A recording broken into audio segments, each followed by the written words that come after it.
उपखंड भिनाई के देवलिया कला ग्राम में फोकस भारत मीडिया और फोकस फाउंडेशन के तत्वावधान में ग्रामीण पर्यटन को बढ़ावा और साथ ही में राजस्थान की कला, साहित्य, संस्कृति के समागम और ग्रामीण विकास के दृष्टिगत देवलिया कला फेस्टिवल 2024 का बेहतरीन आयोजन हुआ। खबर अजमेर से है, जहां ग्राम स्वराज आत्मनिर्भर गांव आत्मनिर्भर भारत की अवधारणा को सार्थक बनाने की दिशा में फोकस भारत मीडिया और फोकस फाउंडेशन की ओर से आयोजन किया गया। आयोजित कार्यक्रम में क्षेत्र के विभिन्न गांवों से करीब 5000 ग्रामीण लोग उपस्थित रहे, जिसमें महिलाओं की संख्या ज्यादा देखने को मिली। फोकस भारत की प्रधान संपादक और आयोजक कविता नरूका ने बताया है कि प्रधानमंत्री मोदी के सपने के अनुरूप आत्मनिर्भर गांव आत्मनिर्भर भारत को सार्थक बनाने की दिशा में यह छोटा सा एक कदम है। उन्होंने कहा कि महिलाएं बहुत कुछ कर सकती है, यही दिखाना हमारा उद्देश्य है, और कहा कि जब हम आईना देखें तो हमारी नजरें झुकी हुई नहीं होनी चाहिए। यही सोच रखकर महिलाएं और बालिकाएं आगे बढ़ सकती हैं। दुनिया चाहे कुछ भी कहे, हमें उस पर ध्यान नहीं देना चाहिए। लोगों का नजरिया बदलेंगे, गांव का विकास हो, राजस्थान की कला, साहित्य और संस्कृति का प्रचार हो। एक दिन ऐसा होगा जब देवलिया कला का नाम महिलाओं के सम्मान के मामले में देश में सबसे अव्वल नंबर पर लिया जाएगा। यही हमारा लक्ष्य है।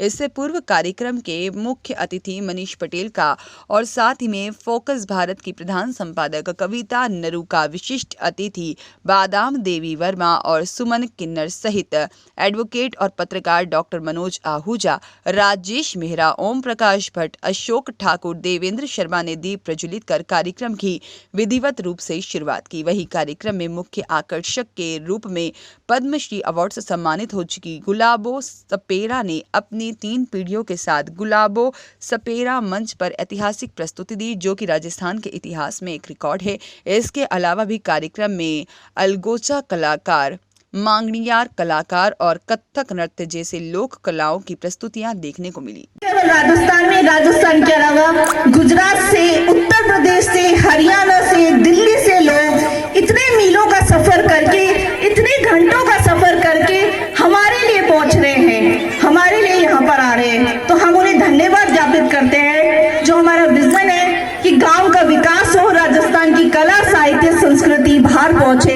मैं चाहती हूँ कि जिस तरह से आज अजमेर में पुष्कर का नाम है पूरी दुनिया में, वैसे एक दिन देवलिया कला का भी नाम होगा और फिर हमें कुछ नहीं कहना पड़ेगा, लोग अपने आप हमें ढूंढ के आएंगे कि वो देवलिया कला कहाँ है। और ये बात मैं एक और कहना चाहूंगी कि बिल्कुल ये सच है कि आप सबके सहयोग के बिना ये मुमकिन नहीं है। मैं अगर 1 महीने पहले से अपने ऑफिस का काम छोड़ती हूँ देवलिया कला फेस्टिवल के लिए, तो इसी मन से कि नहीं, आप लोग मेरा साथ दे रहे हैं और ये कारवां आगे बढ़ता रहेगा और आप ही के सहयोग से हम और भी अच्छा करेंगे।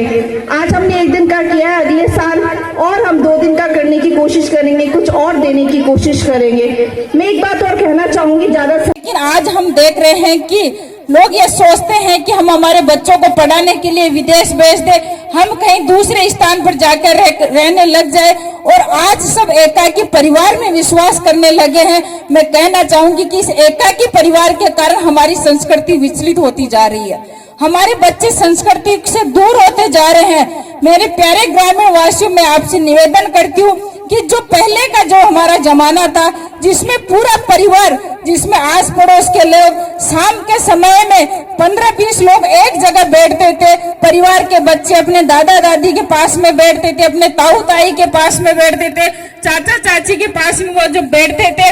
आप सोचिए कि उस जमाने में जो संस्कार उन्हें मिलते थे, आज वो संस्कार वो बच्चे उन संस्कारों को भूल चुके हैं।